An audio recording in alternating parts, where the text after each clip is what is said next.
Okay.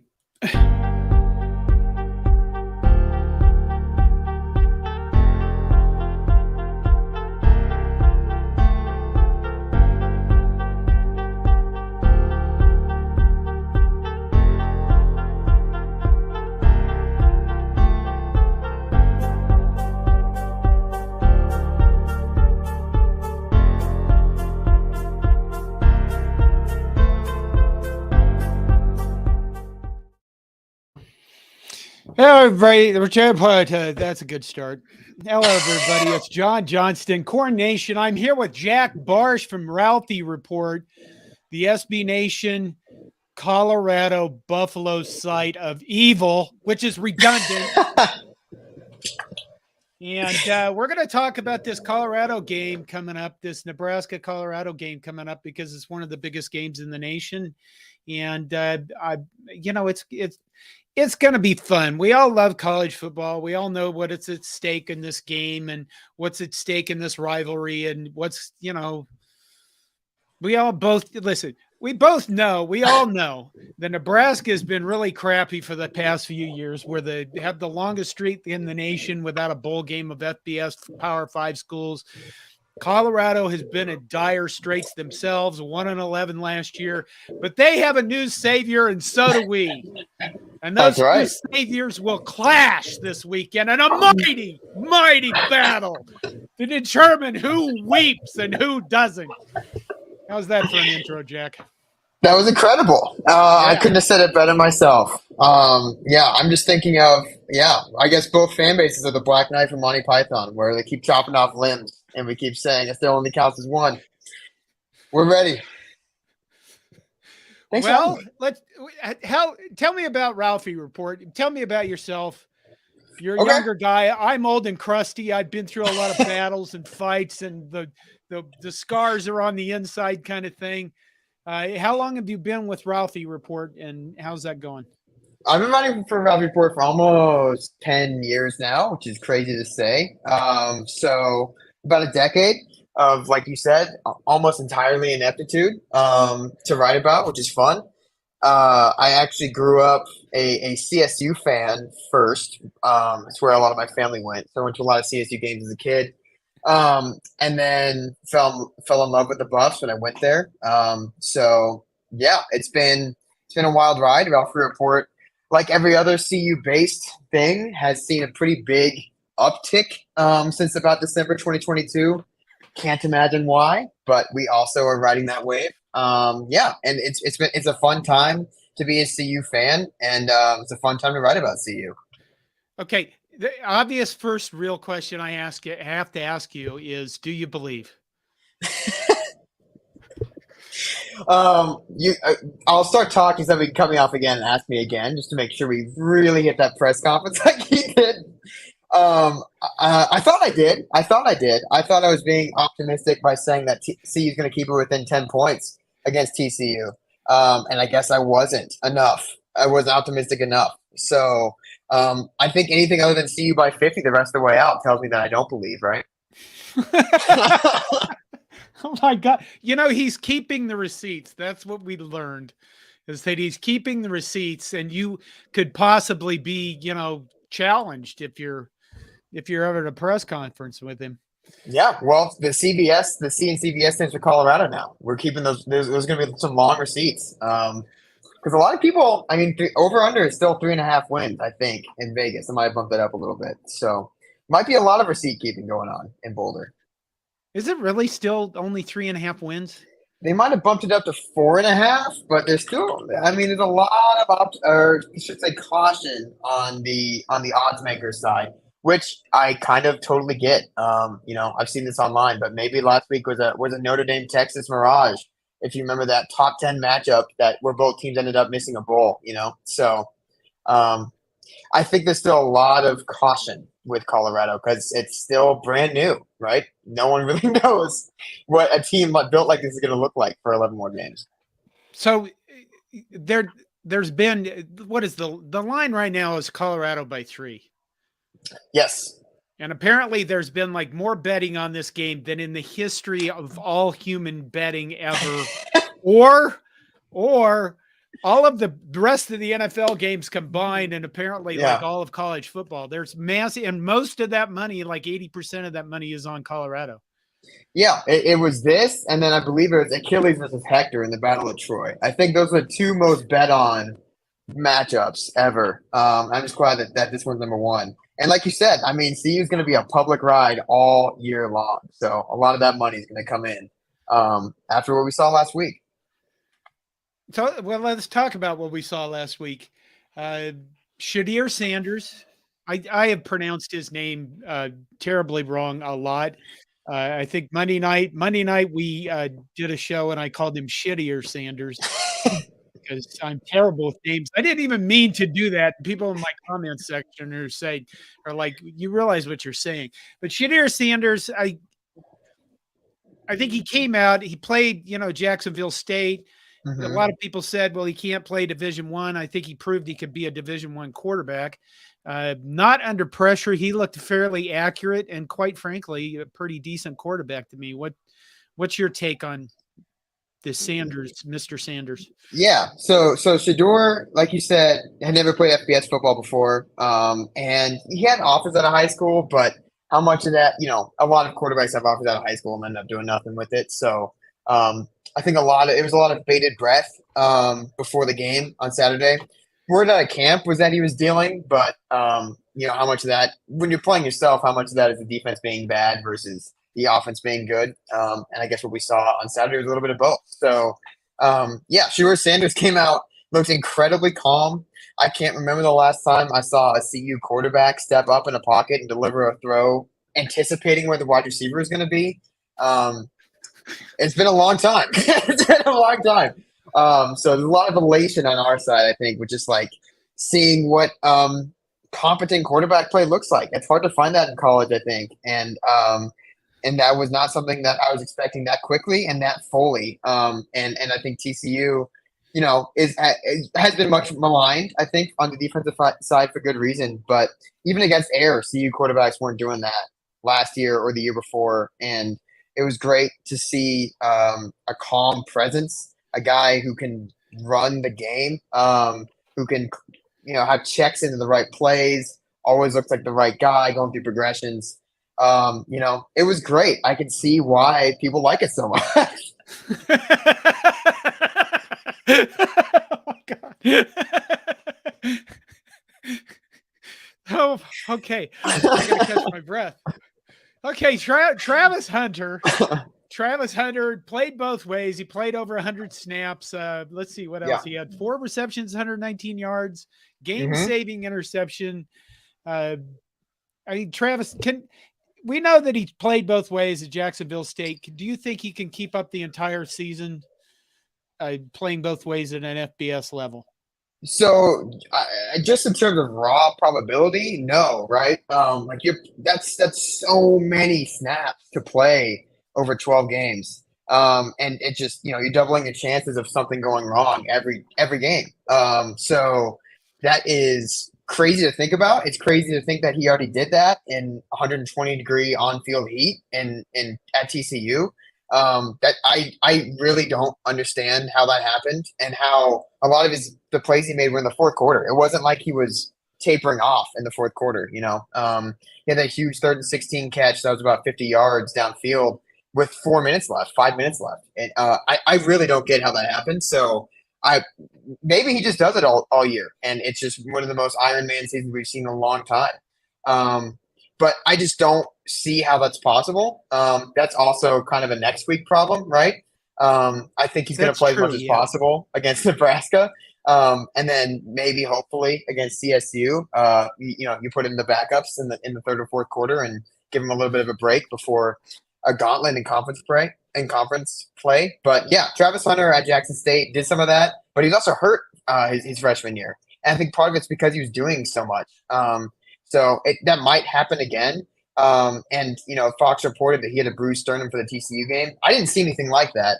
And frankly, I mean, the game was incredible, but he also dropped a touchdown in the first quarter. He had a touchdown called back for PI in the second quarter, and then another pick that hit his hands, way easier pick, hit his hands, just dropped that one too. So, as incredible as that game was, I do think he showed A lot of everything. He showed that he could be more if he wanted to be. For how long that happens, I don't know, but I'll enjoy the ride.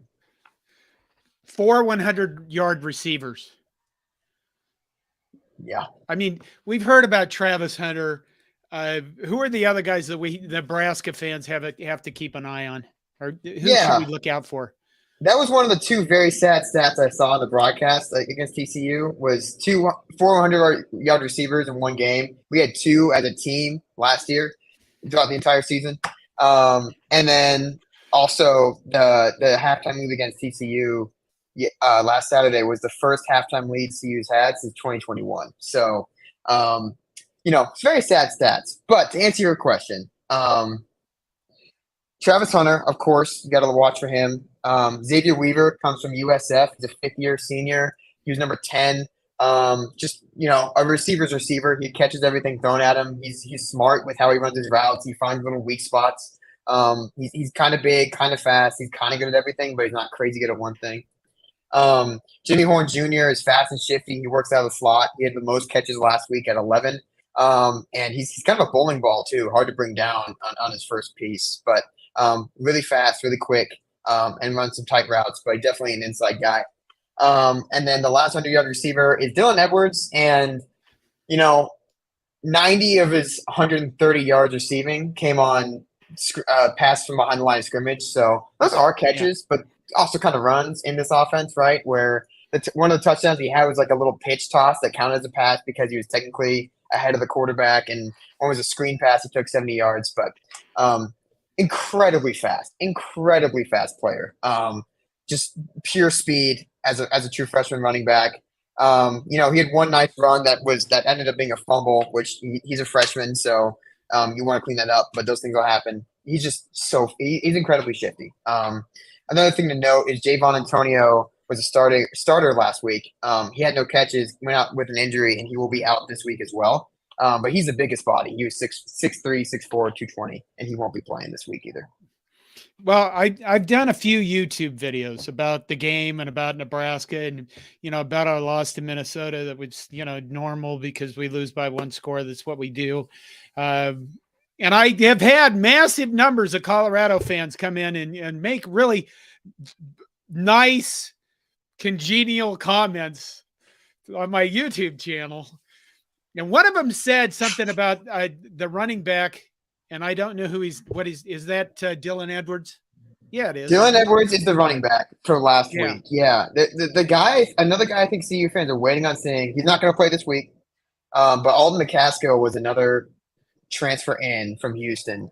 He's the opposite. He's like a Clydesdale. He's like 6'2", 220. But he's also not playing this week. He's still in non-contact jersey. But yeah, Dylan Edwards was the true freshman who had 4 touchdowns last week, and he's a burner. So your offensive line, they weren't really challenged against TCU. Hey, I'll take it. Maybe, yeah, that's true. Pass protection looks solid for most of the game. 55 yards rushing is not great, but also why rush when you can just throw the ball? I guess like that. Yeah, but yeah, you're right. The offensive line, it looked like a nice, simple day for them out there on Saturday. But once again, John, like I said with the quarterback, I could see why other teams love it so much. I hadn't seen that in so long. It was great. It was awesome. I was watching CU lose by an average of 30 points a game last year. And that was against anyone. The offensive line couldn't block air. So great to see them not be challenged by another team, let alone a Power 5 team, let alone a ranked team on the road. Well, here's the thing. You've been with Ralphie Report 10 years. My God, you have you should change your name to Jack B. the Resilient. I mean, holy shit, man. That does take a lot of guts. I hope you're getting something out of it other than mental health issues. I've made great friends through Ralphie Report in the community. Like I said, it's I'm sure you've seen some of this now for the last few years too, but for the most part, you just get a stronger bond with people who are just as crazy as you to watch that over and over again. I've now seen 2 1-11 seasons, 10 years apart, 2012 and 2022. And it changes a man. So hopefully for the better, but I'm glad to grow and change in this crazy life. It changes a man. I sell T-shirts. Right? Yeah. That changes a man is an excellent line. Okay, a commenter's question. Colin Grimes says, "What is up with the massive influx of Colorado fans? Every YouTube video they are commenting crap. I went to Hy-Vee for beer for tomorrow. Say at least 10 CU shirts. What the fuck, Jack? What is going on with this?" Number one, love Hy-Vee. They don't have it out in Colorado. First time I saw that was in Sioux Falls. I was visiting a buddy. What a shopping experience. Huge shout out to Hy-Vee. Number two, so there's two. I don't want to say it like this, but whatever. I can't think of a better way to say it. But there's a lot of CU fans that have been here for a long time, and those numbers dwindle every year because CU has sucked every year, right? So enough people realize that they can get joy elsewhere in their lives and then maybe they come back, maybe they don't. But that number is there still. Like that's a lot of CU fans. 2018 and 2019 Nebraska games, that was the CU fandom that you saw. Like I said, something changed in December 2022. CU hired Deion Sanders, who in and of itself has a fandom. And it's been very fun for me as a CU fan to see this huge group of people shift because of how public everything is at CU, because of how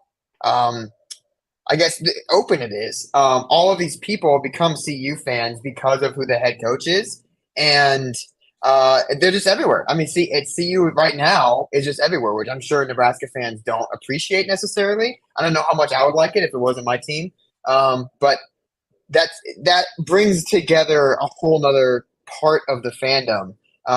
And I guess I hope they both come in on Saturday in Folsom Field, but I think that's what you're saying with a huge shift is CU is a very public head coach who has fans that followed him before at Jackson State, and has fans now that he's in a Power 5 head coaching job. So that's my long answer. Seth Floyd gives us a $4.99 super chat. Anybody could do this. Mom needs new shoes. And I'll probably need mental health counseling if Nebraska loses this game because all the Colorado comments on my website and my life and sent to me an email. Anyway, Seth says, Nebraska, I beg of you, please win this game by 6 touchdowns. I'm tired of prime time already. Any comment on that, Jack? I don't want that to happen. I disagree. That's just straight up the comment. Are you tired of Coach Prime? Like I said, if it was any other school, absolutely. I would be. I understand that sentiment. I was just having a conversation with my buddy today, who's a CSU grad, and yeah, if he went to say Nebraska when they were looking for a head coach this offseason, absolutely, I get it. He is everywhere. He's very good at making sure he's everywhere at all times. So I personally love that I can watch 45 minutes of CU practice clips like a day. That's great for me. But if I didn't care about CU or practice clips, wouldn't be so great. So I get it, but also I'm happy. So sorry, Seth. I'll be honest with you. If he wasn't Colorado's coach, I'd be okay. I mean, maybe not to the level that he's getting just that, oh my God, the hype is over the top. He's everywhere on every commercial and every channel and every commentator. But, Deion Sanders, he's the prime time. He's been a mouth and a personality ever since he came to Nebraska in what was it, 1988, I think 1985, and beat Nebraska, a Tom Osborne coach team in Memorial Stadium. So, I kind of get it. All right.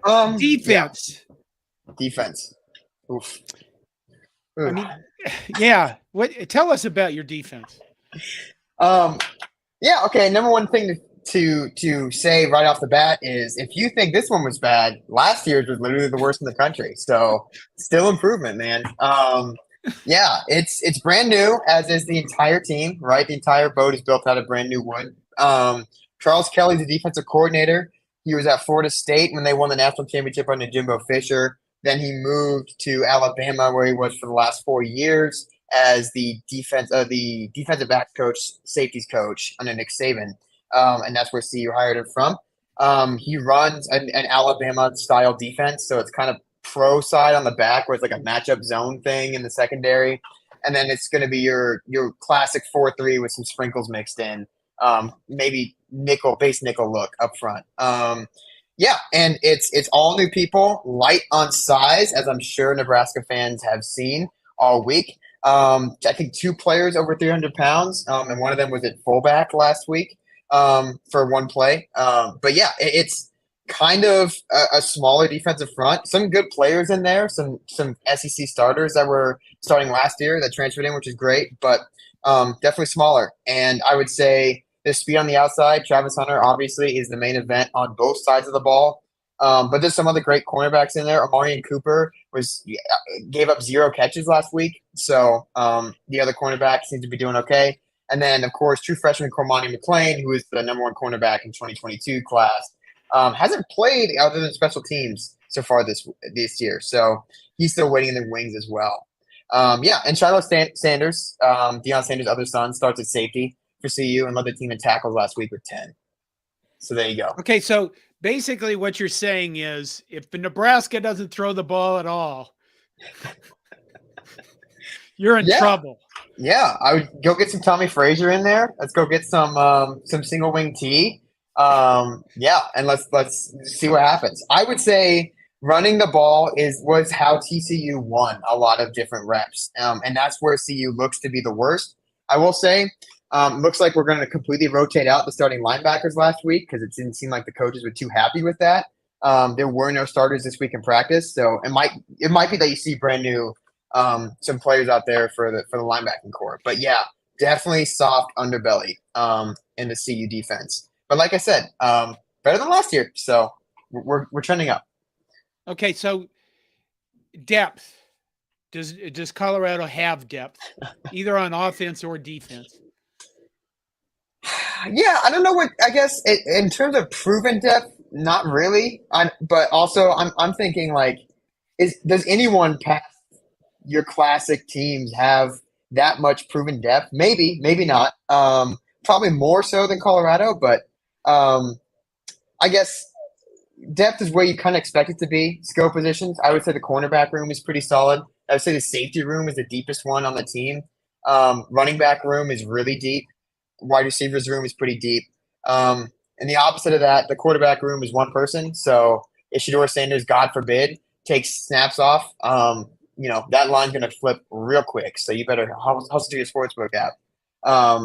And then along the lines, same thing. That is the hardest place to build through the transfer portal is the lines. So CU actually gets a player back this week on the offensive line, which is great, a starter back. But, it's hard. And if defensive linemen miss snaps, there is no one back there that's played a lot of football that CU knows it can rely on. That's absolutely true. But, what does depth mean when you're looking at a team that's not in the top 20, top 10, right? I think everyone's kind of unproven. Well, that's a good point. Caleb Ward says Brian is a wizard of words. How about that? Do I know who Brian is? Should I know who Brian is? Oh, I don't know. Oh, Brian Anderson. Oh my God, I'm completely flipping out here. I hit the wrong thing. I'm completely just. Oh my God, that was just stupid. Shout out to Brian. Okay, yeah. Okay, living in Omaha, David Matney. Jack, before the season started, what was your expectation for wins and losses for CU with year one with Coach Prime? I am on the record as saying 4-8 or 5-7 was my win-loss prediction. So please hold me to that because I think they might go better than that now. But that was my prediction: was 4-8 or 5-7 with some clear bright spots and some clear we need to work on that. Yeah. And I'm going to bring in another comment. I can't believe I put that one on for Brian. What the hell was I doing? Doopy Pew says, why do Nebraska and Colorado hate each other? And does Nebraska hate Iowa more? I can't answer that second part if you want to start. Okay, there. we'll take the first one. Okay. We'll get your perspective on it. Yeah. So I would say for a long time, I think Nebraska was hated by every other team in the Big Eight, Nebraska and or Oklahoma, because they were the gatekeeper, right? In the Big Eight, it was if you beat Nebraska or Oklahoma, you won the conference and were like top 5. And if you didn't, you lost the conference. Like that's just how it was for a long time. So under Bob Devaney, that didn't happen very often, which means that CU lost like a bajillion in a row against them until 1970, where Big Eight is still the only conference in the history of college football to have AP poll number 1, 2, and 3 at the end of the year. Shout out to the 1970 season. But after that, CU was dog shit. If I can cuss on here, I apologize. And then hired Bill McCartney, as I'm sure Nebraska fans know, in 1983. And his whole recruiting strategy, player development strategy, everything was we need to beat who the best person in our league is. That was Nebraska. So everything centered around beating Nebraska, which is why it can feel contrived, I guess, on one side of the argument. But the other side is when CU started doing it, it felt really good. So yeah, I don't know. I think that's kind of what it is. And then, same thing. Nebraska was the gatekeeper. If CU wanted to break through the national championship, they had to beat Nebraska in the last week of the year. And that just creates stakes, which creates rivalries. And then with stakes comes, fans hating that if they lose that, they lose their chance of glory. And yeah, I don't know. It was a heated rivalry and a storied rivalry for a long time because both programs were good at a fun time to be good. ESPN just started, so a lot of national broadcasts came in. And Osborne McCartney was a fun matchup. That was my answer, I guess. That's a very good answer. It was very complete. I guess I look at it and, it was we're Nebraska and then Colorado. And then McCartney came along and he he was irritating. I mean, let's put it this way. Let's put it this way. This is true even for this weekend. Nebraska is pure goodness, and Colorado and Oklahoma were evil and are evil. They're still evil. I mean, think about Tom Osborne versus Barry Switzer, and then you have Tom Osborne versus Bill McCartney. Our good evil saint guy, or our pure good saint guy against pure evil Bill McCartney. I mean, it really was Nebraska's good morality against Colorado's evil morality. And now it's Nebraska's quiet, hardworking nature against this loudmouth guy who's I got receipts, I kept the receipts. We coming, that stuff. And it's both teams are kind of antithesis of each other. We are a flat state. Where I grew up, we all have pastures, right? It's all canyons and pastures. That's not good enough for you sons of bitches. You have mountains. And it's always the mountains in Colorado and that kind of stuff. There's a fun billboard in downtown Denver that's been up for about a year. That's a Nebraska tourism billboard where the tagline is "The mountains would just block the view," which I think might just sum up a lot of how both states feel about each other. Maybe. Okay, the second part, does Nebraska hate Iowa more? I certainly do because they're in our conference and nobody likes Iowa. We literally, you may not know this, but last week when Nebraska lost to Iowa, the fans walked out of that stadium together. And what happens in Minnesota is somebody starts yelling, "Who hates Iowa?" And Nebraska and Minnesota fans together started yelling, "We hate Iowa." Everyone hates Iowa. So now there is the black and gold thing between the two of you. So, and of course there is the evil. Right? I mean, does Kirk Ferentz hit that level? Is Ferentz McCartney or Switzer level, quote unquote, evil? I don't know. Well, he's behind the line. He's like a drug trafficker or something behind the scenes. Well, I will say he is apparently the only program that has football players that would stoop to the level of betting on their own football team. Exactly. They're only in Iowa. There's no one else. And that's frankly a culture problem. It has to be. Okay, Caleb Ward comes in with they made Nebraska fans pay for his salary on this game, basically. And I think what they're saying is there are so many Nebraska fans that bought tickets that we're paying for Deion Sanders' salary. That isn't true, though, is it? I mean, no, but that's part of why these tickets are so goddamn expensive. And they were in 2019, too. Incredibly expensive. And that was definitely a red stadium. I mean, at the end, it wasn't. At the end, it became not red pretty quickly, but it definitely was a red stadium for a large part of that game. And yes, Nebraska fans travel famously well, and I'm sure they will do so tomorrow too. And I've never had a bad interaction. They've always been pleasant, but also I did wave them goodbye in 2019. So I was trying to be nice to them. Oh, I think we deserved it then. I mean, I'm not, That was the Scott, old man. I'm not going to defend Scott Yeah. Frost. For God's He can't sake. hurt you anymore. The bad man's gone. Oh, geez, that's too close to home. Did I step on? What did I miss? Because of Scott Frost? I thought we don't like him anymore. We don't, but he still can hurt me sometimes. It's not that far in the past.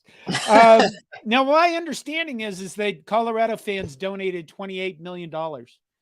This was the highest level of fundraising on record. Absolutely. CU sold $300,000 of season tickets just on last Saturday after the win, which is pretty nice too. And 4 games are sold out this season, which for Nebraska fans, I know isn't a sellout streak, but it's the most that it has sold out to CU since 1996. And an entire season has not sold out ever in Boulder. So even national championship year. So if that happens, that all pays for itself right there.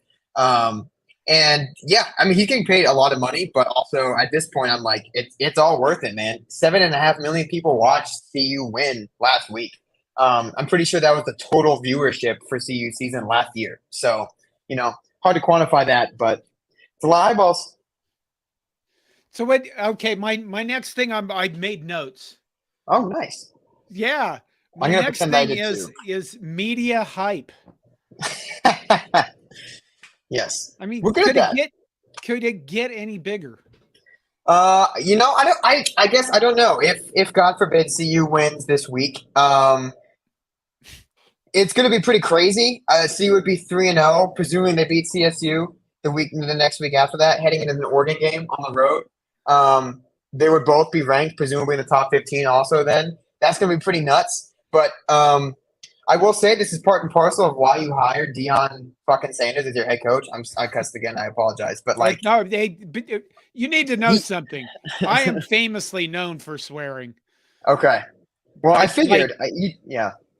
Yeah, I am known for swearing on the football field at Minnesota after a game, credentialed media. One of my favorite videos. It really is. I watched the video a lot, and I saw the unofficial motto. I do love that. It captures so much of why I love college sports, the optimistic nihilism of it. But, yeah, so I would say it's going to get dangerous if CU ends up being undefeated into conference play. And this is why you hire him. He has friends in media that want to talk about him all the time, right? Michael Irvin's on Undisputed, and they're like good friends. Michael Irvin is rumored to be at the game tomorrow, right? Skip Bayless loves him from his Cowboys days. Like ESPN, he has friends everywhere, and that's why they're talking about him. So it sucks for everyone, not us, but it's fun for us right now. Okay, did you see this on Twitter right before the show? I did. I saw this, and it's Colorado players will debut their new custom Michael Strahan brand suits. I didn't know Michael Strahan had a brand, but I haven't worn a suit in 20 years. So, congrats. Yeah. Head coach Deion Sanders handpicked every detail of the suits, and there was an on-campus fitting for players in July. Yep. Holy shit. I never got that in my whole life, but then he looked at me and said, that guy will never wear a suit. So what's the point? Maybe you did, and it just never got lost in the mail. That's why you don't wear suits. Maybe that's what happened. But yeah, he did that for Jackson State as well. And that's just Michael Strahan knows and loves Deion Sanders, and that was part of the what he did at Jackson State. That I believe is something he also had a motto at Jackson State. So I believe their suits might have the same exact lining, just not in not black and gold colors. But would be nice. And if these football players somehow keep their playing heights and weights for the rest of their career, that's a nice suit to keep. Oh, this is a terrible comment from living in Omaha, David Matney. Is there any chance Colorado will do an onside kick if they go up by 2 scores? Absolutely. And they're actually going to celeb shot it. Scott Frost is going to do the kick. He's going to do the kick. Oh, God. See, the bad man can still hurt us, you son of a bitch. No, that would be great for you. You think he can successfully execute an onside kick while playing? He can't do it while coaching. That would be great for Nebraska. Okay, Seth Floyd's coming in here with Michigan stuff that doesn't belong. Okay. Okay, Andy Harris is wired. Okay, we'll just do this. Andy Harris, Jack B. Wire teachers in Colorado advocating for burning cards and also piss bombs. Why? What is CU's fans' problem? Do you want to answer that? That's a good question, and that was a huge part of my K through 12 curriculum growing up in Colorado. And that was for everyone. It wasn't just for Nebraska. That's just something that we love to do here. So all I can say is, public education is a huge an issue right now in politics, and if you don't like that, I would talk to your local congressman, and see what he has to say about it. Wow. Okay. Excellent response. Okay, I can't type. Okay, I have to put this one up because Joe Higashi Legit Leg Kits was on our Monday night.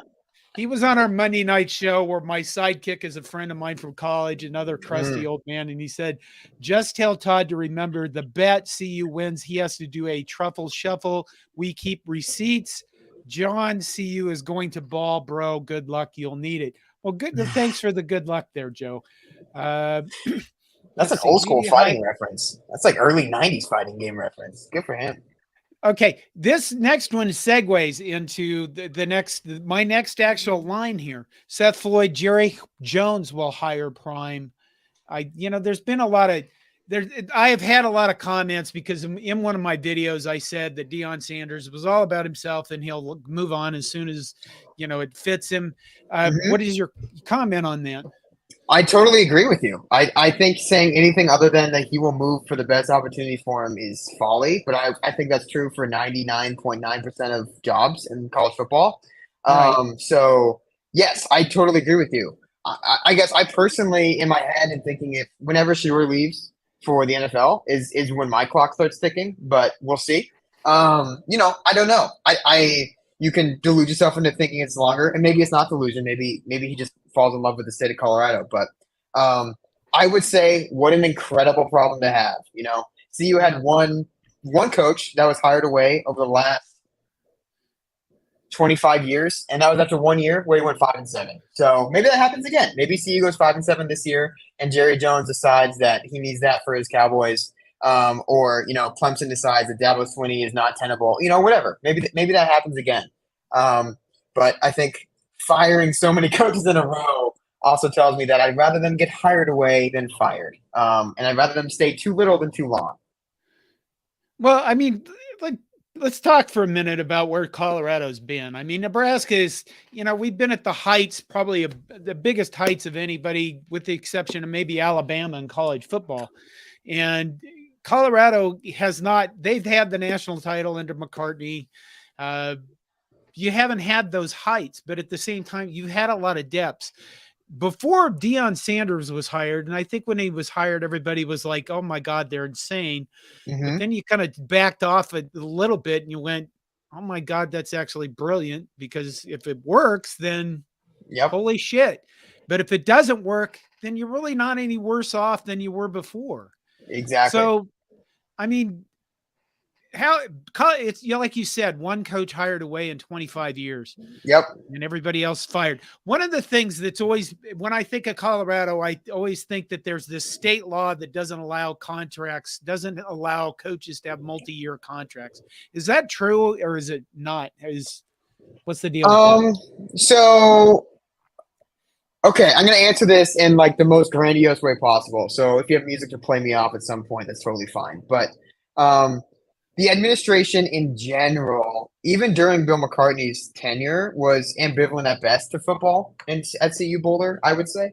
And that continued throughout. And you had the famous Gary Barnett, Betsy Hoffman stuff in 2005. Katie Hanida, obviously that whole scandal. And that turned a lot of things sour for a long, long time. And yes, you're right. So Colorado state law for a long time under something called TABOR prevented multi-year contracts for assistant coaches, and also limited the length of the contract to 5 years for any head coaches. So you could basically specify, I think it was 6 employees throughout the university system that could have multi-year contracts. And that would generally be head football coach, head basketball coach, and then offensive coordinator, defensive coordinator, and as needed, right? That law is removed. So that has been repealed over the last 5 years, which is great news for trying to keep assistant coaches there. But the larger part of that is CU has a new president as of hiring Deion Sanders about a month before that made a lot of this possible. So another huge thing is CU had massive transfer credit restrictions, which you're seeing some of that in Michigan right now. But basically, they wouldn't accept transfer credits from a lot of places in the country. That obstacle is now removed, right? There's a lot of obstacles that have been removed, partially because Deion Sanders demanded that be so before he took the job. And so even if Deion Sanders does leave in a year, 2 years, whatever, a lot of those obstacles are still gone and they're not coming back, right? So in general, there's been a nice turning over of a new leaf in Boulder with regards to supporting a successful athletics program, which starts with football. Okay, before we get to Nebraska, I got to ask, there's been massive conference expansion, realignment, rivalries ripped apart. Colorado left the Big 12 along with us. Now they're going back to the Big 12. What do you think about that? I think it sucks that the Pac-12 died, especially the way that it died. I think it sucks. I think that there was a winning hand that could have been played, but a million different choices the last 12 years made it so that wasn't available anymore. And you're seeing it, I think, this year, where this might be the best year for the conference as a whole. The reigning Heisman winner is in the Pac-12. Oregon is a top 10 team. Washington is potentially, there's depth of talent across the board in the Pac-12. And of course, this is the year that it all goes away. So I think it sucks that they couldn't figure that out. I think it sucks for college football that, the dollar rules all. We kind of knew that beforehand, but it's for sure proven now because Stanford and Cal are going to travel like 3,000 miles to play volleyball on Wednesday. So I don't know. What are we doing? But I will say CU has always been a weird duckling in terms of conferences because of the way that the mountain region shakes out. There's not a lot of other big schools in our latitudinal area. I don't know which one is the upper, which one is the sideways. But you know what I'm saying. Basically, yeah. The mountain region, CU's top dog. So they played the RMAC for years and years and years, which was like School of Mines, CSU, CU, local schools. And then the Big 8 came along, and that was like the only conference that fit geographically. When that became the Big 12, it became a little bit weirder, inviting Texas to your conference, make sure that conference dies. So good luck, SEC, but, have fun. And now I think you're back to the Big 12, which geographically still kind of makes sense. A lot of places, a lot of schools around you that are right next to you. And adding Utah and the Arizona schools makes that fit a little bit easier. But there's still some weird Florida tales and stuff. So in general, I'm happy that they found a home that I think seems stable. I'm upset at what it means for college football as a whole. Wow. I guess I looked at Cal and Stanford and I thought, maybe they should just drop football because they're obviously they're Olympic sports they care about. They don't seem to care too much about football. I was glad the Big Ten didn't offer them because I just thought we don't need these boat anchors. They don't give you anything. They provide nothing. Now, I would get arguments from other people. My own staff would say you're an asshole, John. The baseball would be better. The Big Ten's baseball is the whole conference doesn't give a shit about baseball, which might change with new teams coming in. They just don't. And I've covered baseball for a very long time, and it hurts. Volleyball is certainly going to be better with Stanford, UCLA, USC. You know what I mean? That's a big thing. And, the Olympic sports is going to get a lot tougher. I think it's going to be, I know that it's like, oh my God, money's taking over and the rivalries are ripped apart. Well, Nebraska already went through that. And to be honest with you, I'm an older guy, but I don't cling to tradition. Because I think it's just a word we tell young people they have to do shit because you know what I mean? Why are we doing this? Because it's tradition. There's not another real reason for it. It's just tradition. Shut up. Don't ask questions, you young bastards, That kind of stuff. Yeah, I think to me that the big harm of it, I just love how dumb and regional college football is. Like I just Right. think I loved for so long of it. It was can you beat your neighbors? And if you beat your neighbors, it's a good year. And I think that's a fun goal to have. And I think it's been trending more national every year. BC obviously BCS going way back. It's not like this is a new thing. But making it more national might bring in more viewers. It just makes it less dumb and fun to me. And that I'll watch it. I of course love the school that I went to, but the more you take away from just the stupidity of it all, I guess, the more I'm less interested, I guess, or the less I'm interested long term. That makes a lot of sense to me. All right, I'm gonna have let's see. I'm gonna ask this one question, then we're gonna get to your opinion on Nebraska, and we'll try to. Okay. We're not gonna go very long after that. Okay. This is from Brian Anderson, who actually was a wizard of words. Brian and I, he's one of my people on my staff. Brian and I will be doing a live show tomorrow afternoon. Okay. Okay, here's how this is going to work. I normally do a reaction video after the games. People come in and watch it. Hopefully, there won't be any swearing because Nebraska wins. I'll say nice words like yay and gosh, gee. And then an hour, Connor at Corn Craze, another Nebraska guy, is going to go live 15 minutes after the game from Boulder Okay. and do an hour. And then Brian and I are going to do a live show. I mean, if you want to show up, send me a DM on Twitter. It could be fun. After the game, I mean, I know that I'm going to catch shit from Colorado fans for all the stuff I've said. So, and I'm going to still be here, because I believe that if you dish stuff out, you should be able to take it. But Brian Anderson asks, if Colorado loses tomorrow, what will the fans' response be towards Dion? Because, when Nebraska loses, we want our coaches burned alive. And you know what I mean?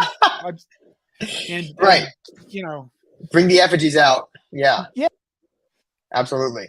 That's a good question. I don't like I said, this is new. The fan base vibe is new to me because it's bigger than it has been since I've been a fan. So I don't know. I would say in my head, I've already resigned myself to saying the publicity alone has made this hire worth it already. And it's fun to have people talk about CU forever, at least on my end it is. So, if CU loses 20-0 tomorrow, that sucks. But also, I'm trying to resign myself to saying that's fine. 2-1 in the non-conference. If you can make it there, you'll take that before the year. You should take it during the year. There is going to be, inevitably, I'm sure, a group of things saying, how can you lose to Nebraska? They put 10 points on Minnesota, blah, blah, blah, which maybe that's how it shows out is CU looks terrible and Nebraska looks slightly less terrible and they win. Maybe that's how it happens. That would suck. But, I don't know. I would say that hopefully everyone just realizes how surreal it is that a mere, I guess, was a year ago, I had to watch Carl Durrell lose to Minnesota 49-7 in the week 2. So, hey, could be worse. That's what I'm hoping it is. Okay, so Nebraska. Do you have any impressions of Nebraska? I've watched the Minnesota-Nebraska game twice, so I have a little bit. Number one, what a goddamn Big Ten West football game, huh? That was geez. Yeah. Punting's winning, right? And the Greek rifle has some needs to do better cleaning that barrel because some of those throws were just rough. But I think in general, I knew Matt Rule's never an option for CU. I think Matt Rule is like kind of if you're looking at a Rolodex of program builders, he's got to be in that speed dial. Like that's what he does. So I thought what I saw yesterday was a classic year one Matt Rule team of like, boy, those boys are fighting, huh? Like gang tackling and going to the ball, some nice stuff. Even if the collapse looked similar, I thought the rest of the game looked like they, were coached for the prior 6 days, which wasn't happening sometimes under Scott Frost. I thought at least. So yeah, I thought Nebraska looked like a Big Ten West football team where sometimes passing is optional. Jeff Sims is an Adonis. He's a Colossus of Rhodes. That dude knows. That's what a football player should look like. That's what a dual threat quarterback should look like. and I'm scared of his legs. And that's where how much I'm scared of him ends. We'll see how he throws on Saturday, but wasn't great, I thought. And yeah, I saw IGC is out for the year, which is too bad. But Malachi Coleman might get some run, which I know was a CU Nebraska recruiting battle, and that dude can fly. So I'm excited for that. I don't know. That's a team that's stout up front and might have some speed issues on the outside, which once again that could describe, I don't know, 6 out of the 7 Big Ten West teams, right? So do you have a prediction? For this game, for CU Nebraska? Yes, this game. What the hell?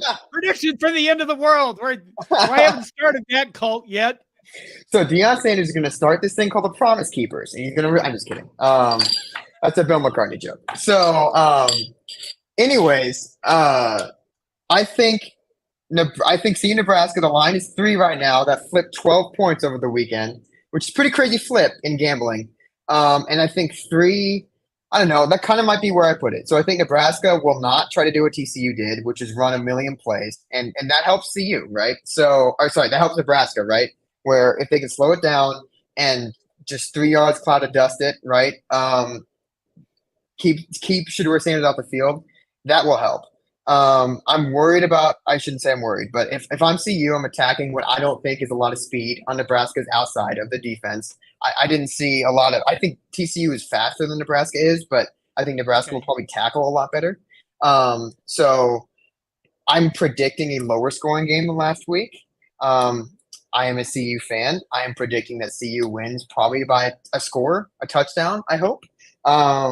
If I had to put a number on it, 35-28 sounds good to me. Nebraska will score more than 10 points this game. I'm pretty confident. Minnesota's offense might be Neolithic, but that defense, they know how to stop people from doing things. So that's what a defense is supposed to do. So CU's defense is learning that.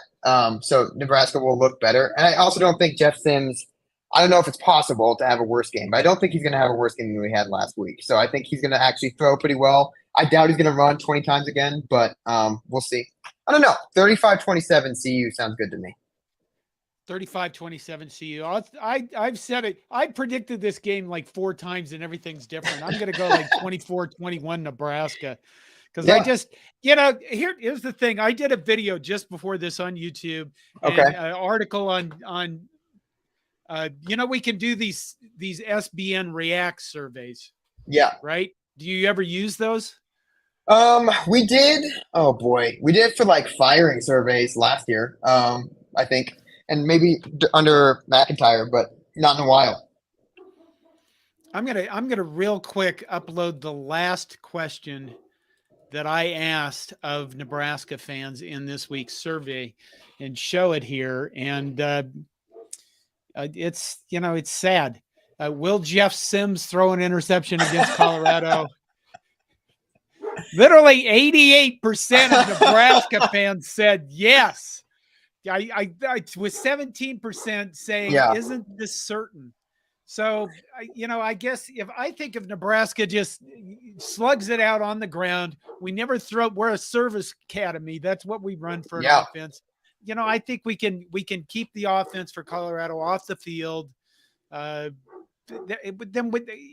Because if we let Colorado's offense just dictate things, I think it's going to be, I don't think we're going to get blown out, but I do think it'll be a shootout. And I don't think we want to get into that. I got to find this again. I'm going to take 2 more questions for Nebraska fans. Okay. Then we're going to be done. Okay. David Matney asked John, if we lose begin by 1 score, how bad will the Nebraska fan base react?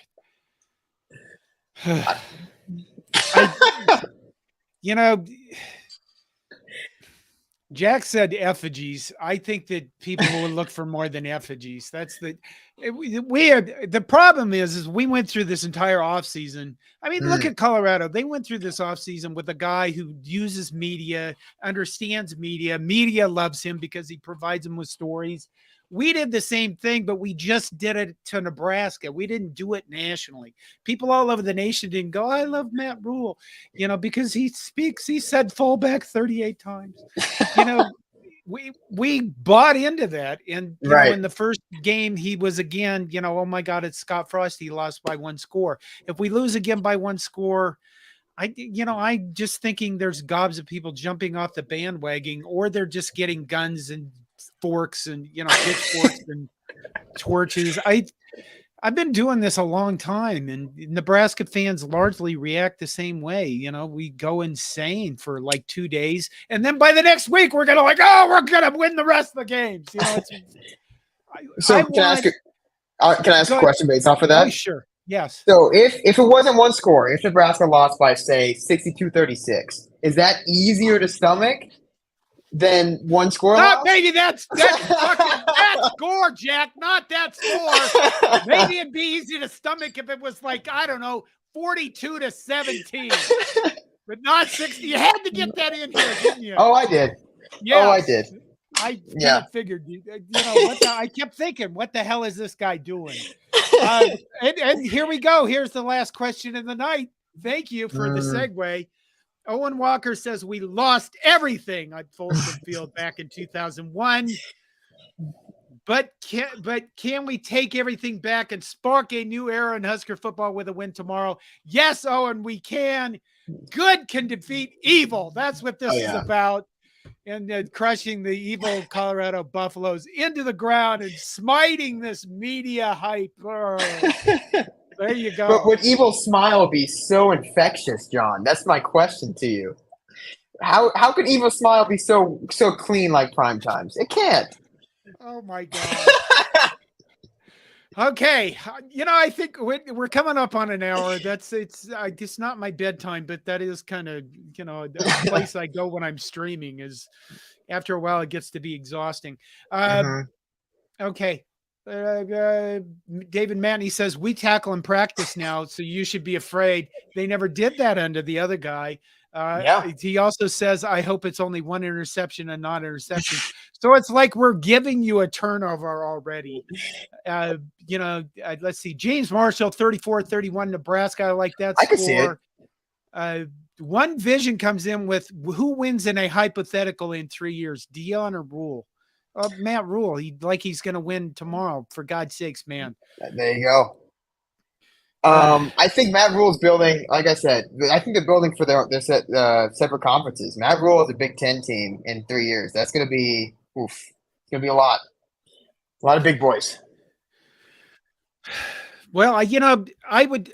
Good luck to Colorado and where you're going with your program. Listen, I hate Iowa with a passion that burns so much that I will never give them anything. Colorado, we don't play you guys enough. There was something about Nebraska has a lot of open dates. Would we want to play Colorado? I'd say maybe. It depends on what the reaction is tomorrow and what do you want to play us every time there's an open date? 1,000%, absolutely. Think of the excitement in this game. Here's what I'll say to try to sell this game. Alabama fucking Texas is playing tomorrow, and more people are talking about Nebraska Colorado. Isn't that fun? That doesn't happen for a lot of other games. Like, so much of college football now is centered in the Southeast. Isn't it fun that there's another game now that everyone's looking at? That Big Noon is like. I think that's great, and I don't know how many of the matchups have this juice, at least right now. Obviously, Michigan, Ohio State, but I think it's fun. I think it's just fun. It is fun. You're right. I should stop being old man angry about it. Ask me tomorrow about 3 p.m. All right, that's it. Jack, thank you for joining us and being a good guest and, shoving that 62-36 thing down my throat. Chris Brown, still running. And you know what? If you want to, here's the thing. If you want to come back for the live show tomorrow, send me a DM. Let me know. And, I will. We'll see what happens. Depends on if I'm burning the couch or not after the game. Makes sense. All right. Thank you for joining me. You guys all pay attention. I guess we got a game to watch tomorrow. Thanks for joining us. I don't know how to say goodbye on these ad hoc. Goodbye, Jack. I usually end with go Buffs. You can try that if you want. Just go Buffs? Yeah. Hey, we did it. You said go Buffs. That's great. Go Big Red. All right. I'm ending this stream.